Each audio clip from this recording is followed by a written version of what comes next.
अस्सलाम वालेकुम, my name is doctor Mubashar. आज मैं 2-3 कमेंट्स के ऊपर कमेंट्स करूंगा जो मेरी वीडियोस पे मैंने देखे हैं। उसमें एक ये है कि किसी ने क्वेश्चन किया है कि डायबिटीज़ में करेले खा सकते हैं कि नहीं।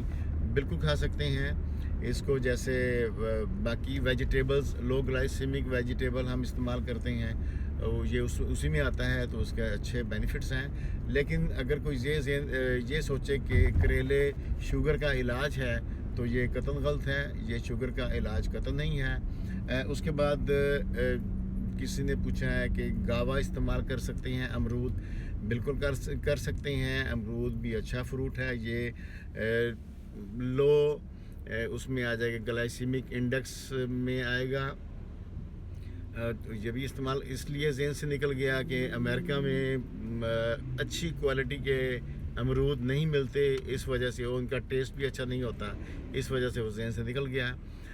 थर्ड, एक ने लिखा था किसी ने कि क्योंकि फ्रूट्स के अंदर फ्रुक्टोज़ मौजूद होता है, इस वजह से हम इसको जितना चाहें हम फ्रीली इसको यूज़ कर सकते हैं। ये कॉन्सेप्ट बिल्कुल गलत है। हम इसमें ये बात सही है कि ये इसमें फ्रुक्टोज़ होता है। ये डायरेक्ट शुगर को इंक्रीज़ नहीं करता, लेकिन fructose main source of energy नहीं है हमारी बॉडी की। इस वजह से इसका ज़्यादा इस्तेमाल अच्छा नहीं है, क्योंकि ये प्रोसेस होता है लिवर के अंदर।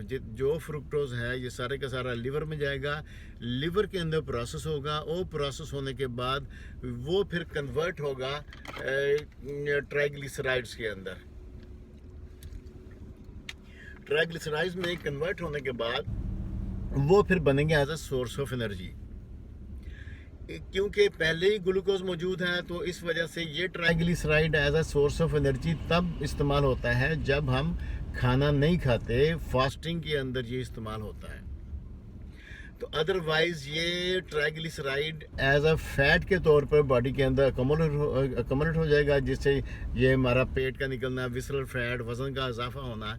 इस वजह से डायबिटीज़ मेलिटस के पेशेंट या वो लोग जो वेट कॉन्शियस हैं, उनको ज़्यादा फल का इस्तेमाल नहीं करना चाहिए, एक लिमिटेड मिकदार में इस्तेमाल करना चाहिए। और जो हाई ग्लाइसेमिक फ्रूट्स हैं उनका तो डेफिनेटली इस्तेमाल कम करना चाहिए। और जिनको वज़न का मसला नहीं है या जिनको शुगर नहीं है, तो वो फ्रीली इसको इस्तेमाल कर सकते हैं। लेकिन फलों के से कि बहुत ज़्यादा आपको ग्लूकोज या फ्रुक्टोज के अलावा बहुत सारे आपको मिनरल्स या वाइटामिन इससे नहीं मिलेंगे। इससे ज़्यादा वाइटामिन और मिनरल्स वेजिटेबल्स के अंदर मौजूद हैं, और वो चीप है। उन पे आपको पैसे भी कम खर्चने पड़ेंगे और उसकी अफादियत भी ज़्यादा होगी।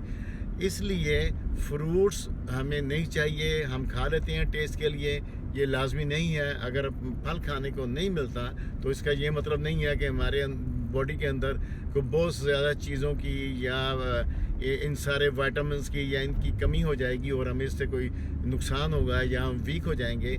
ये कॉन्सेप्ट बिल्कुल गलत है। Thanks for watching, see you in the next video.